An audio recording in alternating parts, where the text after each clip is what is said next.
Mark, we're just 2 days away from a return to action, the first game of 2023. How are the emotions? Is it relief that games are coming now? Training's taking a bit of a backward step. Is it excitement? How are you feeling ahead of Sunday? Yeah, it's excitement from the group. You know, the whole group's really excited.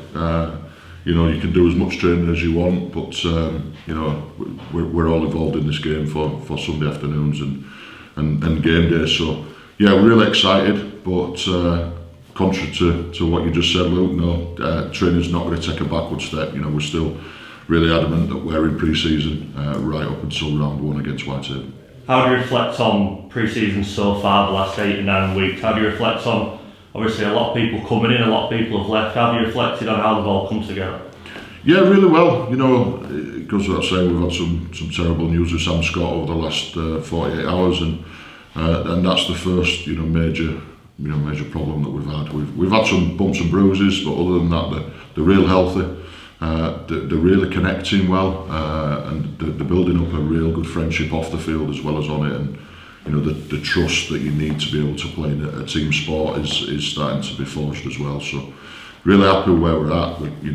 We're content going forward, and we've still got work to do. We know that. I think we've seen from the sort of fan events we've had here over the last few weeks, there's a real good camaraderie in the group. Does that help you as a head coach, that everyone's on the same page, they all get along, and then it's down to what you do on the field?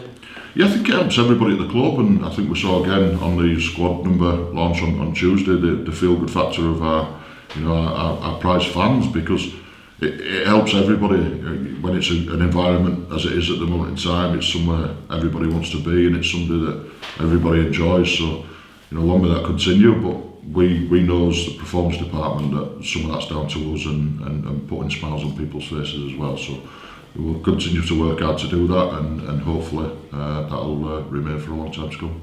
Come Sunday night, the long trip back from Dewsbury's been done. You put your feet up a little bit, you'll review the game. What sort of KPIs will you be looking for when you review it? With it being a process-based match, as you mentioned previously, what will you be looking for when you review the game? Yeah, we'll be looking at minor details. So we'll look at what we focused on in training. We'll look at combinations, both offensively and defensively. And you know, we'll just break things right down and take it right back to the bone. So, as you rightly said, it's not an outcome-based event. You know, it's a needs-based event, because we need trial games to get these combinations going. But we'll be looking at minor details and the process. And I know it's a boring phrase for most coaches at times, but that's exactly what it'll be. It's a process-driven event, and we'll break it all down and really scrutinise it as well. You've named a 25-man squad. There's plenty of younger players in that 25, like Bailey Arnold, Harry Gray. How pleased are you to name them in that squad, and you know they'll be much better for the experience they'll get on Sunday?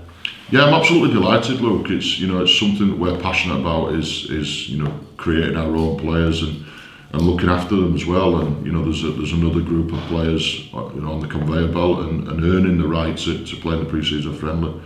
Nobody's been gifted the opportunity. They've earned the right through the hard work they've put in pre-season, and there's actually 2 or 3 more within the group that could have quite easily been selected, but you know, we felt the number 25 was the maximum we needed to take to be able to make sure that the game was as effective as it needs to be. So that's what we'll go with at the weekend. In terms of those who won't make the trip, we know Deck Pat and Eben Skir are still suspended from last year. Michael Lawrence, Bodine Thompson, Jordan Baldwinson, there's some notable omissions. I understand there's nothing too serious regarding those 3 not making the trip.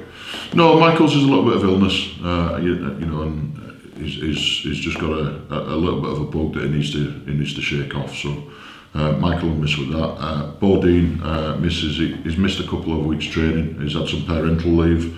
Him and his missus have had a newborn baby, and we send massive congratulations to them on that, and we rightly give him some time off to spend with his family. So he's missed a little bit of training. If it was a league game, we would probably risk it, but there's no risks in pre-season. So Bodine will just bide his time and wait a little bit, and then Jordan Baldwin's just got a calf tweak. It's something that we've been working on over pre-season. It's something that he had for a long time last year. So the corrective stuff we've done over pre-season is a week or 2 away. But hopefully, once we get over this slight problem, then it won't raise its ugly head again in 23. And just finally, what will be a message to the players come Sunday? Obviously, you don't have to review your team talk directly to us, but what will you be asking of the 25 men who'll take to the field wearing red, amber and black? Yeah, just to express ourselves. I want to see him play. I want to see him play how we've trained. I want us to defend well and with the ball. I want us to express ourselves and open up a little bit. So there's a lot that needs to be done. There's a lot of combinations within there that are new, and you can do all the training in the world that you want, but come game day, it sometimes feels a little bit different. So we'll see how we go. But the overriding message is going to be express yourself and enjoy yourself.